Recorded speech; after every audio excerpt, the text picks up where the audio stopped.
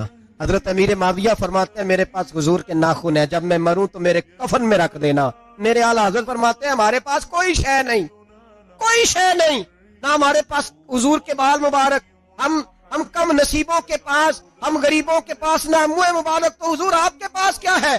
فرمانے لگے لحد میں عشق رخ شاہ کا داغ لے کے چلے، کہنے لگے کلیجہ پھاڑ کے دیکھو اندر دل پہ میں نے نبی کا نام جو لکھا ہوا ہے، لحد میں عشق رخ شاہ کا داغ لے کے چلے، ہم نے اندھیری رات سنی تھی چراغ لے کے چلے۔ حضور کا، نبی پاک صلی اللہ علیہ وسلم کا وسیلہ جو ہے، اس موضوع پر ہی بولتے جانے کو دل کر رہا ہے لیکن اس عنوان کو ختم بھی کرنا ہے۔ ایک ہے حضور کا وسیلہ، ایک ہے اولیاء کا وسیلہ۔ یہ بات بھی 2-4 منٹ میں سمجھ لیں۔ صحیح بخاری مسلم میں میرے نبی پاک نے فرمایا ہے، حضور فرماتے ہیں لوگ جہاد کرنے جائیں گے، ایک زمانہ آئے گا میرے بعد لوگ جہاد کریں گے، پوچھا جائے گا تم میں کوئی صحابی ہے؟ کہا جائے گا ہے، تو نبی پاک فرماتے ہیں صحابی کی وجہ سے اللہ فتح عطا فرما دے گا، گویا ولی کا وسیلہ دینا۔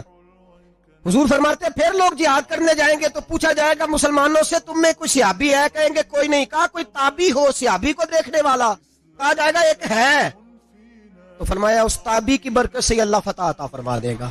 نبی پاک فرماتے ہیں بخاری مسلم کے لفظ ہے، پھر پوچھا جائے گا لوگ جہاد کرنے جائیں گے، کوئی صحابی ہے؟ کوئی نہیں۔ کوئی تابعی ہو؟ کوئی نہیں۔ کوئی صحابی کو دیکھنے والے کو دیکھنے والا تبع تابعی ہو؟ ایک تبع تابعی ہے، تو نبی پاک فرماتے ہیں اس کی برکت سے ہی اللہ فتح عطا فرما دے گا۔ مشکات میں، بخاری میں موجود ہے، نبی پاک فرماتے ہیں یہ جو اللہ تم پہ بارشیں برساتا ہے، تمہیں رزق دیتا ہے، یہ تمہارے ضعیف لوگوں کے وسیلے سے اللہ دیتا ہے، یہ کمزوروں کے وسیلے سے دیتا ہے۔ مشکات میں لفظ ہے، نبی پاک نے فرمایا 40 ابدال ملک کے شام میں ہوتے ہیں، جو عذاب تم سے دور رہتا ہے ان کی وجہ سے رہتا ہے، جو تم پر بارشیں برستی ہیں ان کی وجہ سے برستی ہیں۔ وہ کوئی بیٹھا ہوا مجھے دور دعا دیتا ہے، میں ڈوبتا ہوں پر سمندر اچھال دیتا ہے۔ شیخ سعدی فرمایا کرتے تھے میری زندگی میں جتنی بلائیں ٹلی ہیں میرے شیخ کے وسیلے سے ٹلی ہیں، میں اس کی چھتری کے نیچے رہتا ہوں، کرم مجھ پہ برستا رہتا ہے۔ اتنی حدیثیں سنا کے ایک واقعہ سنانا تو بنتا ہے کہ نہیں بزرگوں کا؟ میں چونکہ جب عقیدے کا موضوع ہوتا ہے تو میں نیچے نہیں اترتا، میں قرآن و سنت کے عین بیچ رہتا ہوں۔ ایک بات، مرید ہو گیا محمود غزنوی حضرت ابو الحسن خرقانی کا، بیعت ہو گیا، آنے جانے لگا۔ ایک دن کہنے لگا حضور کوئی تحفہ ہی دے دے، تو حضرت نے کرتا اتار کے دیا، کرتا دیا۔ یہ کسی کے پاس ہو تو بڑی نعمت ہوتی ہے، کسی بزرگ کا کوئی تبرک، کرتا دیا۔ فرمایا جب بہت زیادہ مسئلہ بن جائے تو کرتا سامنے رکھ کے دعا کرنا، اللہ تجھے فتح دے گا۔ محمود سومناتھ کے مندر توڑ رہا تھا، 2 4 5 دفعہ حملہ کیا، فتح نہیں ہوتی۔ اپنے شیخ کا جبہ رکھا ہے، اللہ اس کی برکت سے ہی فتح دے دے۔ کہتا میں نے جبہ رکھ کے دعا مانگی، اگلے دن حملہ کیا تو اللہ نے فتح عطا فرما دی۔ محمود کہتا فتح ہو گئی، میں رات کو سویا، حضرت ابو الحسن خرقانی خواب میں ملے، اور بابا جی کو میں نے دیکھا تو چہرے پہ جلال ہے۔ میں نے کہا حضور آپ ناراض ہیں؟ کہنے لگے محمود تو نے کوئی قیمت نہیں ڈالی میرے کرتے کی۔ یہ جملہ آپ کو زیادہ سمجھ آئے گا۔ کہنے لگے تو ککھ مول نہیں پایا، کوئی قیمت نہیں ڈالی تو نے میرے کرتے کی، بس ایک فتح۔ کہ حضور کیا مطلب؟ فرمانے لگے یہ میرے وجود سے لگا ہوا جبہ تھا، میں وہ شخص ہوں جس نے زندگی پر وہ کام کیا جس میں اللہ رسول راضی ہیں، اپنے آپ پہ پابندیاں لگا کے رکھی ہیں، رب نے اپنے فضل سے بڑا نوازا ہے۔ فرمایا اگر تو میرا جبہ سامنے رکھ کے یہ دعا مانگتا نا، اے اللہ ہندوستان کے سارے ہندوؤں کو ایمان کی توفیق دے دے، اللہ نے سب کو کلمے کی توفیق دے دینی تھی۔ تو نے کیا قیمت ڈالی میرے جبے کی؟ تر دامنی پہ شیخ ہماری نہ جائیے، ہم دامن نچوڑ دیں تو فرشتے وضو کریں، اور فرشتے بھی کرتے ہیں تعظیم میری، فدا ہو کہ ان پر یہ عزت ملی ہے۔ اللہ تبارک و تعالیٰ اپنے بندوں کو طاقتیں دیتا ہے۔ مسئلہ یہ ہے آج بہت سارے لوگ تو انکار کرنے لگے ہیں، اور ہم جو اہل ہیں، ہمارا جن کا عقیدہ ہے، جنہیں اللہ نے خوش عقیدگی عطا فرمائی ہے، وہ بھی بہانوں کا شکار ہے، بہانوں کا شکار ہے۔ کر لیتے ہیں، دیکھ لیتے ہیں، اللہ والوں سے دوستی لگائیں، ان کا قرب اختیار کریں، ہر دعا ہر التجا نبی پاک کا وسیلہ شامل حال رہنا چاہیے۔ اگر تیرے واسطے سے مانگوں کوئی دعا بے اثر نہ ٹھہرے، نبی پاک کا وسیلہ دو گے تو ہر جگہ اللہ کامیابی عطا فرمائے گا. اور ہمارا تو عقیدہ یہ ہے کہ قبر حشر میں بھی بچیں گے تو رسول اللہ کے وسیلے سے بچیں گے. ایک عورت عراق سے آئی، اس کی 5 یتیم بچیاں تھیں تو اسے ضرورت تھی وظیفے کی. اس نے آ کے پوچھا حضرت عمر بن عبدالعزیز کا گھر کہاں؟ تو لوگوں نے فرمایا وہ سامنے جو ٹاٹ اور بوریے کا پردہ لٹک رہا ہے وہ عمر بن عبدالعزیز کا گھر ہے. دروازے پہ دستک دی تو ایک عورت اندر برتن دھو رہی تھی. پوچھا السلام علیکم، امیر المومنین سے ملنا ہے. وہ کہنے لگی اس درخت کی چھاؤں میں بیٹھ جاؤ، ابھی تشریف لاتے ہیں.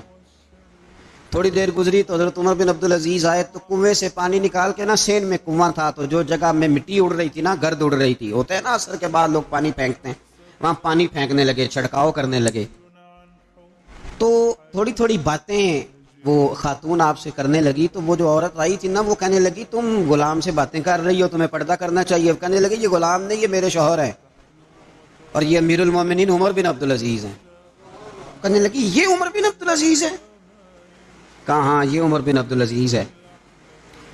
تو وہ خاتون حاضر ہوئی، کھجوریں اس کو دی گئیں کھانے کے لیے. اس نے کہا حضور میری 5 یتیم بیٹیاں ہیں، مجھے وظیفہ چاہیے. جناب عمر بن عبدالعزیز نے ایک بیٹی کا نام پوچھا، ولدیت پوچھی، وظیفہ لکھا. عورت کہنے لگی اللہ تیرا شکر ہے میری بچی کا وظیفہ لگ گیا. دوسری کا نام پوچھا، ولدیت پوچھی، عمر پوچھی، وظیفہ لگایا. اللہ تیرا شکر ہے میری یتیم بچی کا وظیفہ. 4 بچیوں کے وظیفے عمر لکھتے رہے. خاتون اللہ کی حمد کرتی رہی. 5ویں کا لکھنے لگے تو کہنے لگی میں نے زمانہ بڑا دیکھا ہے پر عمر بن عبدالعزیز تیری طرح کا بندہ نہیں دیکھا. اب فرمانے لگے اب میں 5ویں کا وظیفہ نہیں لکھتا. 4 کا وظیفہ جا کے گورنر سے منظور کرا لے اور 4 کو کہنا تھوڑا تھوڑا 5ویں کو بھی دے دے. حضور کیوں نہیں لکھتے؟ فرمایا جب تک تو حمد کے لائق رب کی حمد کر رہی تھی میں وظیفے لکھ رہا تھا، اب تو نے میری تعریفیں شروع کر دی. اپنی تعریف پر کیسے وظیفہ لکھوں؟ وہ تو حمد کے لائق ہے، اس کی حمد ہونی چاہیے، لیکن میں اپنی تعریف پر، اپنی خوشامد پر میں نہیں لکھتا. جا اللہ تعالیٰ تیرے لیے بہتری کرے. وہ خاتون کہتی ہے میں وہاں سے آئی، مجھے مہینوں لگ گئے، سفر لمبا تھا. عراق پہنچی تو عراق کے گورنر کو جب میں نے وہ رکا دیا تو ان کی چیخیں نکل گئی، تڑپ کے روئے. میں نے کہا کیا ہوا؟ کہنے لگی بی بی جس نیک آدمی نے تجھے یہ لکھ کے دیا تھا نا، چند دن ہوئے ان کا انتقال ہو گیا. عمر بن عبدالعزیز پردہ فرما گئے. وہ خاتون پھر روئی، کہنے لگی یتیم بیٹیوں کا اب کیا بنے گا، اس رکے کا کیا بنے گا؟ تو آپ فرمانے لگے بی بی جب امیر عمر بن عبدالعزیز جیسا ہو تو گورنروں کو بھی اللہ کچھ توفیق دے ہی دیتا ہے. اگر انہوں نے تیرا وظیفہ زندگی میں لکھا تھا تو فکر نہ کر، جب تک میں زندہ رہوں گا وظیفہ پہنچتا رہے گا.